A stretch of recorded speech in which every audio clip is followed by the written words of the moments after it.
உண்ணியப்பா எல்லாமே வாங்கிட்டு வந்துருங்கப்பா. உனக்கு பிடிக்கல உண்ணியப்பா அரவணா பாயசம் எல்லாம் இருக்கு. மீனா சாமிக்கு அபிஷேகம் பண்ண நெய் எல்லாருக்கும் அப்புறமா கொடுத்துரு. அப்புறம் என்னங்க தப்பு இருக்கு? அவன் இப்படி ஆனது காரணமே நீ தானே.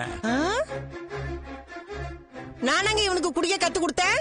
என்னமோ நான் கத்து கொடுத்த மாதிரி சொல்லி தப்பெல்லாம் பண்ணிட்டு இருக்காங்க. அதெல்லாம் கம்பேர் பண்ணும்போது முத்து அவர் சந்தோஷத்துக்காக அப்பப்ப ட்ரிங்க் பண்றாரு. அதுல ஒண்ணும் தப்பு இல்லையே. சுருதி அப்படிதானே வச்சுக்கோங்க. நான் சாமி கிட்டே ஒரு அக்ரிமெண்ட் போட்டுட்டேன்.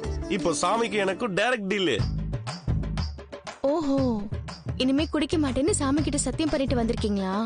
மாட்டேன்னு தான் சொல்லியிருக்காரு.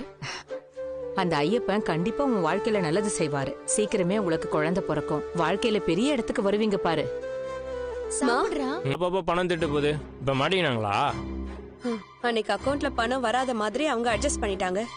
அது எனக்கு தெரிஞ்சிருச்சு. அவங்க கிட்ட கேட்டேன், என்ன நம்ம தப்பு செய்யலனாலும் ஒரு தப்ப மறைக்கிறதுக்கு நம்மளும் காரணமா இருக்கோம்னா அதுவும் தப்பு தானே. நான் இன்னைக்கே அவங்க கிட்ட சொல்லிடுறேன். நீ என்னக்கா எதுவுமே சொல்லாம இருக்க? ஒண்ணும் இல்ல, உனக்கு எது சரின்னு தோணுதோ அது செய்.